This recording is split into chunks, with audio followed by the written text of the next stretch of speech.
Burası tabii çok turistik bir yer. Pazarda neler satılıyor göstereceğim. Laos seçimlerinde %52 alıyorsunuz içince.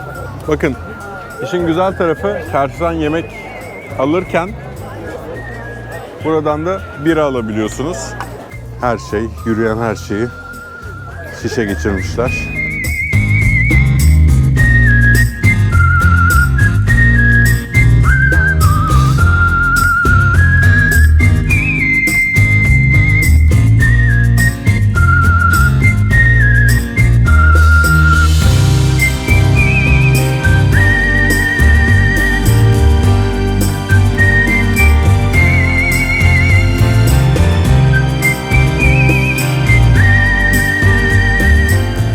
Arkadaşlar biliyorsunuz tüm YouTube gelirlerimizle Darüşşafakaları öğrencilere burs veriyoruz. Arada da başka şeyler de yapıyoruz. O sebeple kanalımızı takip edip, yorum yapıp, beğeni atarsanız hem gelirimizi arttırmaya yardımcı olacaksınız hem de keşfete düşmemizde. O sebeple abone olmayı da unutmayın. Çünkü izleyenlerin %70'i abone olmuyor ve uzun yıllardır da eksiksiz bir şekilde bursumuzu yatırıyoruz her zaman. Ve bu kanal var olduğu sürece devam edecek. Böyle başlıyoruz videoya. Arkadaşlar herkese selamlar. Çok mutluyum. Aman Allah'ım, bu kadar büyük bir mutluluk olamaz. Çok serin burası ya. Öleceğim. Ya Bangkok çok sıcak. Gece uyunmuyor. 24-25 derece gece, 26 derece. Laos'a geldim. Laos'un Luang Prabang şehri. Burası kutsal bir şehir Budistler için. Burada kabileler var.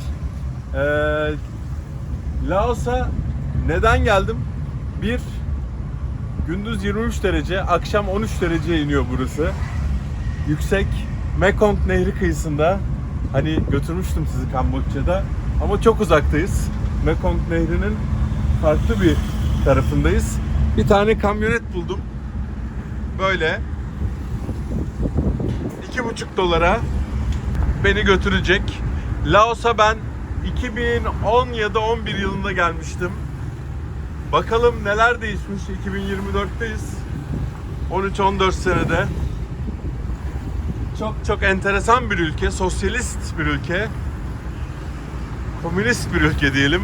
Zaten kızıl bayrakları göreceksiniz her yerde. Dünyada kalmış son komünist ülkelerden Vietnam, Laos, Çin, Küba. Çok mutluyum ya. Nasıl soğuk esiyor. Yemin ediyorum insan mutlu oluyor abi. Evet, Laos başlıyor. Bakalım otelim nasıl bir yer.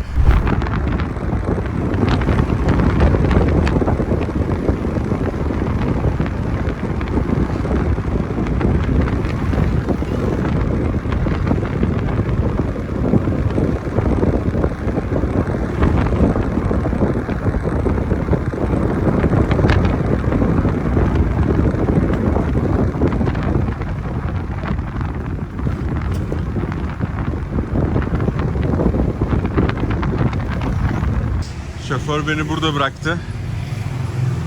Burası Fransız koloni döneminden kalma. Bu da muhtemelen Amerikalıların buradaki Humontlara verdiği arabalardan.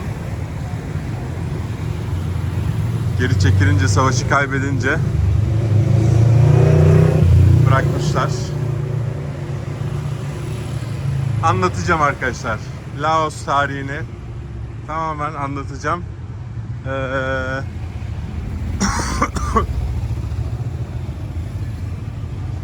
Burada bayağı uzun süre kalmıştım ama yani şu andaki yeri tam hatırlayamadım. Sanki ilk defa gelmişim gibi. Bakalım devam edelim. Sanırım da tertemiz. Güzel. Hepsini yiyeceğiz. Stupa. Evet, kaldığım otel şu. Ne güzel. Ege mavisi. Burası çok merkezi. Şu tepenin üstünde de bir tapınak var. Dünyanın en güzel gün batımı manzaralarından bir tanesi var. Evet. Temize benziyor. Girelim bakalım. Evet. Otel tertemiz. 20 dolar civarında olması lazım. Hemen Laos odası aldım bakalım. Laos odası. Klima var ama pek ihtiyacım yok. Böyle. Çok acayip bir olay oldu. Çok saçma. Ya dünyanın öbür ucundayım arkadaşlar. Laos'tayız. Ne oldu? Yürüyorum, otele girdim. Vallahi tertemiz. Türk bir abi. 50 yaşlarında. Belki daha biraz daha fazla olabilir. Fatih ne yapıyorsun diye çağırdı. Lao'da. Hemen dakika bir Gorbil yakalandık. Bakalım buluşacağız. Bir de onun hikayesini dinleyelim. Güzel. Biraz dinleneyim ben. Evet. Herkese selam. Uyandım. Bakın aylardır. Hiç abartmıyorum. İlk defa bu kadar güzel uyuduğumu hatırlıyorum. Otele yerleştim. Kafayı bir koydum. 7 saat gitmişim. Knockout. Sebebi şu. Bangkok'ta uyunmuyor. Çok sıcak. Klimayı açıyorsunuz, buz gibi oluyor. Yani hiçbir şekilde doğru dürüst uyuyamıyordum. Ve sonunda başardım. Smoothie'ler yapılıyor. Ya ben bu şehri ilginç bir şekilde, geçmişe dönük hafızam çok iyidir. Ama bu şehri bir türlü, yani çok da sevdiğim bir şehirdi, onu hatırlıyorum. Bir türlü net hatırlayamıyorum. Yaşlandın. Bu da çok ilginç. Monk köyüne gitmiştim. Çok eğlenmiştim bu şehirde. Ama sanki ilk defa gelmiş gibiyim. Ya 12-13 sene içerisinde inanılmaz bir değişime uğradı şehir, ya da benim hafızam gitmiş diyeceğim de ben hatırlıyorum diğer her yeri. Burada böyle biraz sıkıntı çekiyorum. Ya burada aşırı komik bir yer vardı. Bakın burada bir sanatçı. Bu kadınların ağzındaki şey afyon. Buradaki bazı kabileler afyon zamanında içiyormuş. Hala da içiyorlardır da artık yasak. Burası Luang Prabang'ın pazar yeri. Şimdi size pazarda neler satılıyor göstereceğim. Çok ilginç şeyler satılıyor aslında. Başka yerde bulamayacağınız. Mesela bombalardan yapılmış hediyelik eşyalar vardı. Bombalardan yapılmış hediyelik eşya olmasının sebebi, burası dünyanın en çok bombalanan ülkesi arkadaşlar. Nasıl oluyor bu küçücük, denize kıyısı olmayan, bir tarafı Tayland'a, Myanmar'a, Çin'e, Kamboçya ve Vietnam'a bakan bir ülke nasıl dünyanın en çok bombalanan ülkesi olabilir diye. Bunlar gümüş işleri. Gerçek gümüş. Renginden görebilirsiniz. Vietnam Savaşı sırasında Kuzey Vietnam, Güney Vietnam'ı inmek için Laos ve Kamboçya'yı kullanıyor. Kamboçya bölümünde anlatmıştık size. Laos'un haritada şimdi göstereceğim. Böyle doğuya bakan bir kısmı Kamboçya'ya doğru iniyor. O aynı zamanda Kamboçya ve Vietnam'ın da, Kuzey Vietnam'ın Güney Vietnam'a inen sınırı. Buradan Vietnam Ho Chi Minh Trail diye, Ho Chi Minh'in yolu diye bir yol kullanıyor. Milyonlarca askeri ve askeri teçhizatı bu yoldan Güney Vietnam'a indiriyor ve Güney Vietnam'ın zaten işgal ettiği zaman, girdiği zaman diyelim, işgal demeyelim de Amerika zaten işgal ediyor. Neyse tartışılır.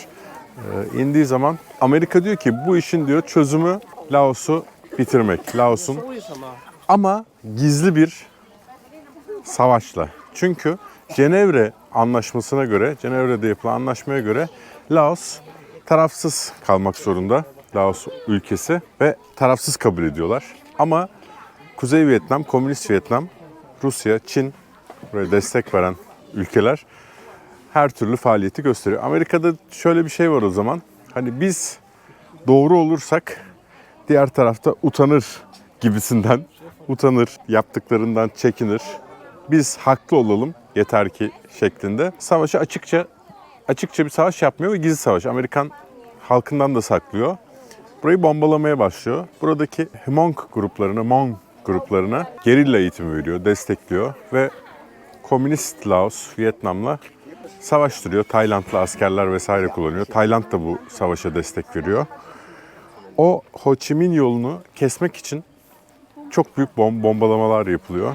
2 milyon tonun üzerinde sanırım, doğrusunu yazarım aşağı, bomba atılıyor ve bu Japonya ve Almanya'ya 2. Dünya Savaşı'nda atılan bombalardan bile daha fazla, toplamından bile daha fazla ve dünya tarihindeki en çok bombalanan ülke burası.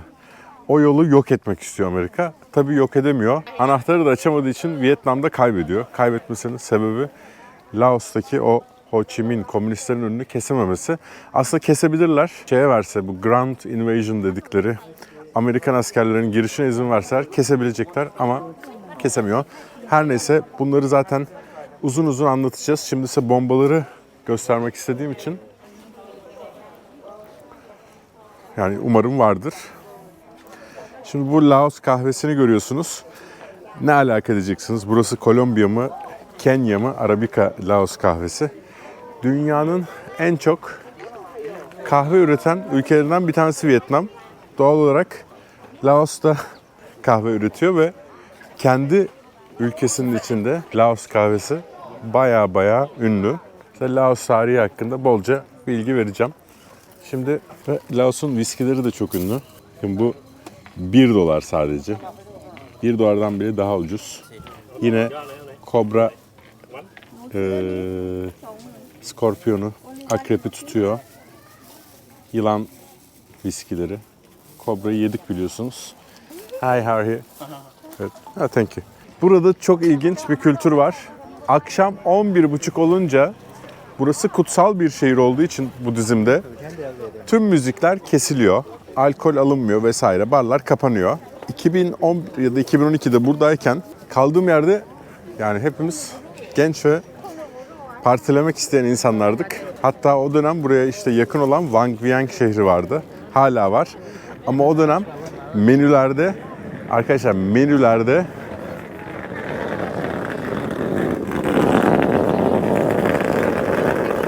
senin Allah belanı vermesin ya. Senin Allah belanı vermesin. Sırf gürültü yani. Hoş adam. Menülerde hayal edebileceğiniz kafa yapıcı her madde vardı ve serbestti. Sonra çok rahatsız olmuş buranın komünist hükümeti ve onu yasakladı. Hala var mıdır bilmiyorum. Böyle özellikle İsrailli gençler oraya gelirlerdi şey için, kafayı bulmak için. Doğası çok güzeldir. Dedim size, bu dağlarda çok fazla kabile var. Zaten onları görmeye geldik. Çok renkli elbiseler. Harika değil mi? Bak orada. Bunlar hep Laos. Bakın, gizli savaş dedim ya size.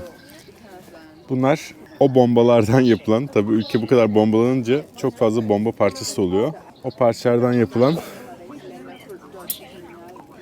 işte şeyler. Evet, size hediye alayım mı buradan? Şöyle yapalım. Almanlar bir susun ya. Bu Almanlar bir hayatları boyunca bir susmadılar ya. Arkadaşlar şunlardan 5 tane alıyorum ve yorum yapan, bugünkü video ile ilgili yorum yapan 5 kişiye yolluyorum. Laos bayrağı olan 5 kişiye yolluyorum. Bunlar tamamen bu ülkede düşen bombalardan yapılan hediyelik eşyalar. Amerika'nın Vietnam Savaşı'nda, Vietnam-Laos Savaşı diyelim, savaşında. Bu arada Vietnam'da Amerika Savaşı diyorlar. Çok enteresan. Düşen bombalar. Kamboçya'daki çakmaklar Türkiye'ye ulaştı. Ulaştığı zaman tam olarak onların da sahiplerine yollayacağım. Merak etmeyin, not aldım onları. Devam edelim bakalım. Pazar iyice büyümüş. Burası daha küçüktü. Yine Laos.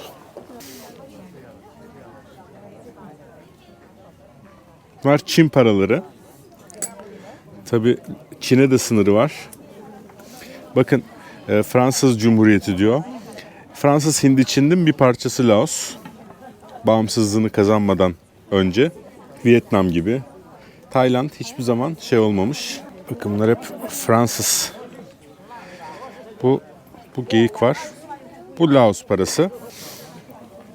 Bu Meksika Birleşik Devletleri parası 1910.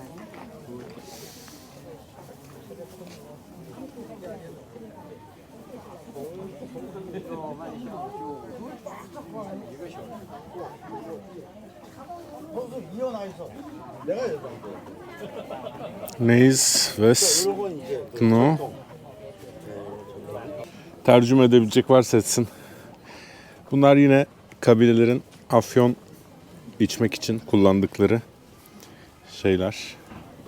Yine Kamboçya paraları ve Budist heykelleri. Bakın Çin maymun yılı, fare yılı vesaire. Tuhaf da alır. Yeşim taşı.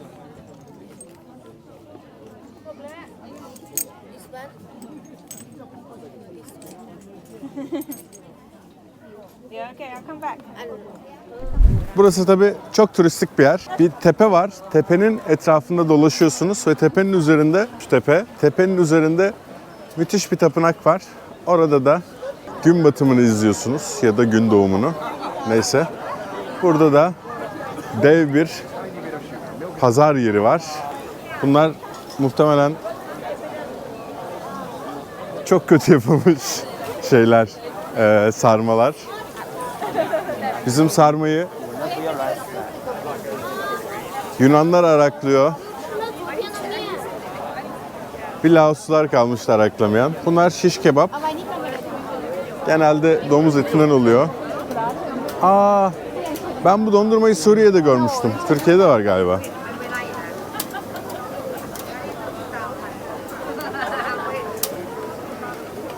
Laos'un ünlü. Bunu yiyelim sonra. Bir sürü turist bekliyor.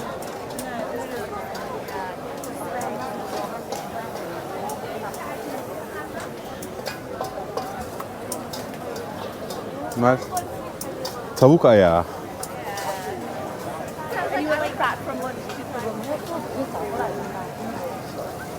Non, mais c'est possible que.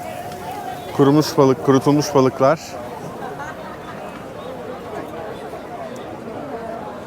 Kurutulmuş balık buldum mektupların arasında. Bir tek onu saklıyorum. Bu salçalı sosis. Dünyanın her yerinden insan var. Dünyanın her yerinden insan var. Bugün otele girerken bir Türk abiyle karşılaştık. Onun dışında Türkçe konuşan hiç görmedim. Çok fazla Fransız var. Eski Fransız sömürgesi olduğu için.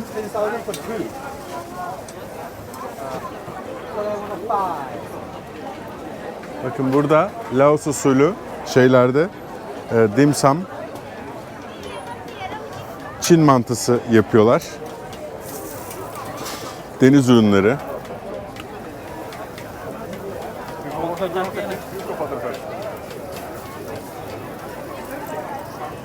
Bu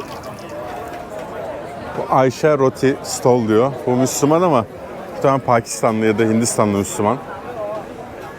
Çünkü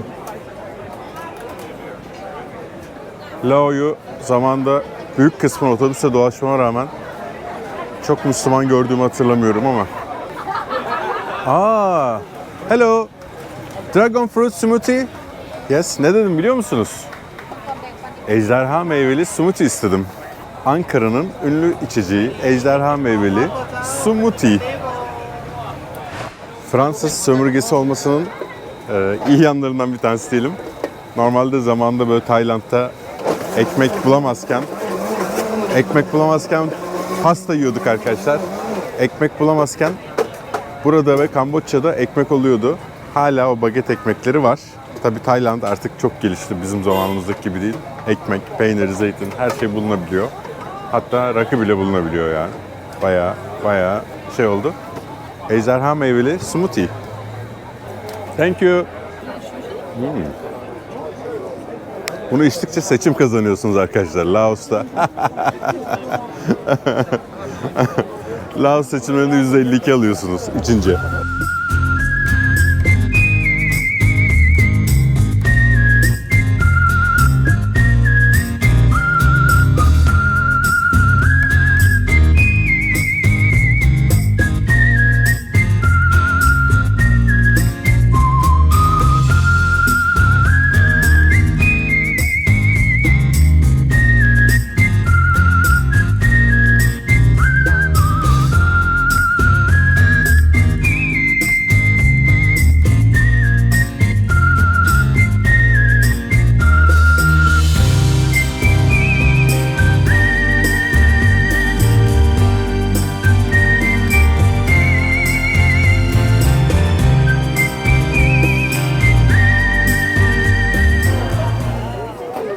Bakın, işin güzel tarafı karşıdan yemek alırken buradan da bira alabiliyorsunuz.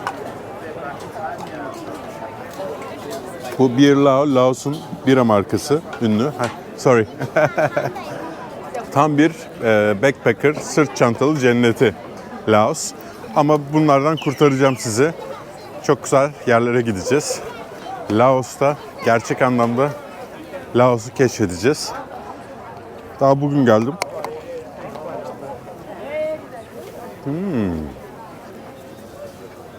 Bakın.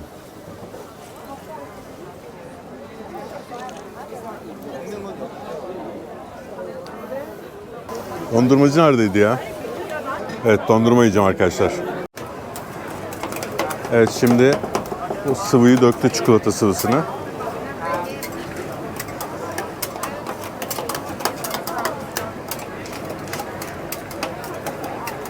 Ya ben bunu Suriye'de gördüm diye hatırlıyorum ya. Kemal Cumpulat, hatırlat bakalım.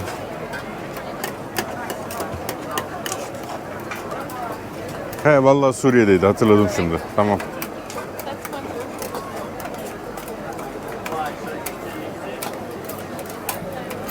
O dondurmanın fiyatı yaklaşık 90-80 sent, dolar senti. Yani 25 lira falan. Küçüğü. Bak, bu sıvıları döküyorlar.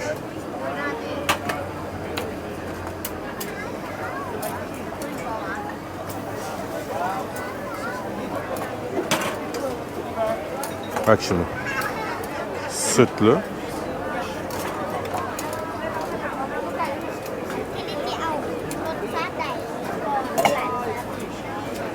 Thank you.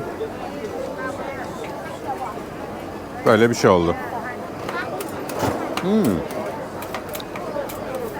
Thank you very much. Bu da Laos kipi arkadaşlar. Emir kipi oldu ama emir kipi gibi. Üzerindeki fotoğrafta Laoslu bir devlet büyüğünün fotoğrafı var. Deniz Baykal'a benziyor biraz. Vallahi çok güzel. Harika. Biraz da arka sokaklara gireyim dedim.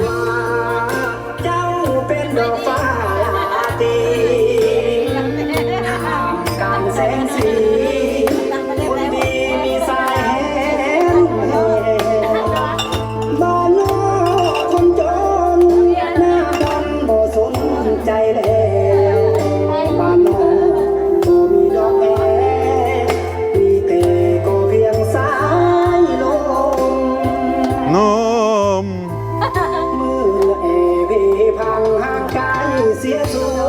Bye bye. Oh, no thank you, no thank you.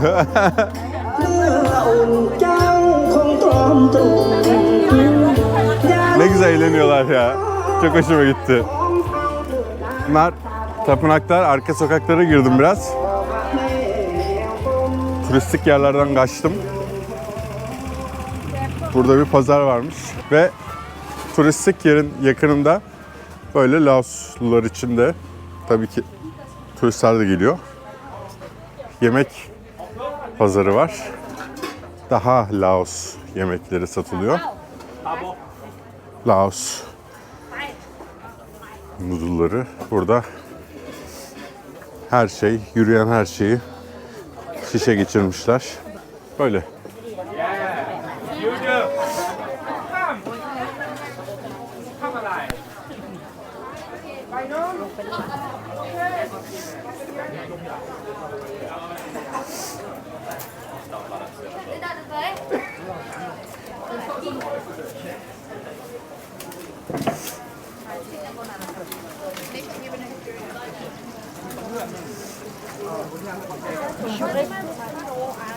Bakın burada, burası pazar yeri ama çok durumu olmayan Laos'un civar köylerindeki kadınlar da burada muz, salatalık falan çok muhtemelen çalıştıkları yerden birkaç salkım muz alıp turistlere satmaya çalışıyorlar. Çünkü yolda falan var bu muzlardan. Hatta yolda bile bulabilirsiniz. How are you? Ni hao. Ni hao. China. Wow, very good. You come with fast train? Fast train? You come with train? Train? 你们是坐火车来的？对对。 Fast train. Fast train. How many hours from their city? 昆明南，到 from 万象。 Yeah. How many hours? How many hours? 3 hours. 3 hours from China to here. 昆明 Ah, 南。 Kunming. 昆明南。 Which city you came from? We from 你们从哪里来的？西双版纳，云南。 Yunnan. From Yunnan here to the Cambodia, Laos, 3 hours. Where are you? China. Turkey. Turkey. Yes, we like Chinese people. You know Turkey? Istanbul. Istanbul. Thank you. Bye bye. Thank you. Nice to meet you. Bye bye. Evet arkadaşlar. Çinli kankalarımızla. Ya burada inanılmaz ve inanılmaz bir şey olmuş. Gerçekten. Yani ben duymuştum bunu ama ya, küçük bir şey zannetmiştim. Şimdi burası komünist. İşte anlatıyoruz. Vietnam Savaşı'nda Vietnam tarafında kalıyor yani.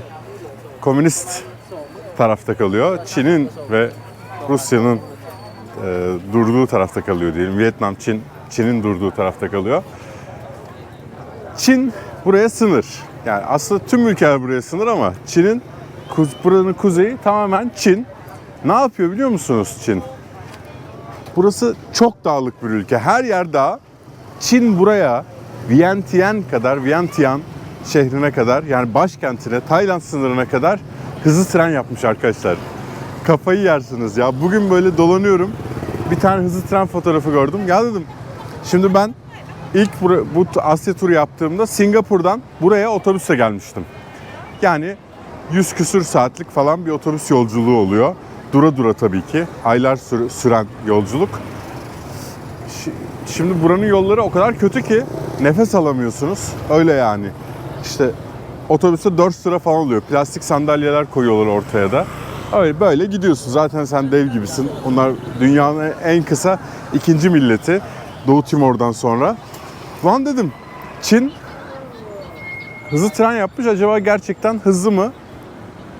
Arkadaşlar adama sordum. Bilmiyorum doğru mudur ama benim böyle 15 saatte işte Vientiane'den buraya 15, 16, 17 saatte geldiğim yol 2 saate düşmüş. Kuzeyden bir yarmış Çin en güneye kadar hızlı tren yapmış. Ve bunu deneyeceğim. Yani ne olursa olsun o hızlı trene bineceğim. Zaten burada pahalı olamaz. Dünyanın en ucuz ülkelerinden bir tanesi burası. China. He? Bye bye. Her yer Çin'di. Çünkü hızlı trenle geliyorlar. O dağları nasıl yardınız, nasıl aştınız, hızlı tren yaptınız? Yani İstanbul'dan Marmaris'e hızlı tren yapmak gibi bir şey. Arada ne kadar dağlık yollar var. Nasıl deldiniz o dağları? Bunları görmek istiyorum. Ve yani 15 saat olan bir otobüs yolculuğu ve çok güzel bir durum daha var. Kuzeye gidebiliyorsunuz. Yani kuzeye 40 saatte anca giderdim herhalde buradan. Ya bırakın yol yoktu ya.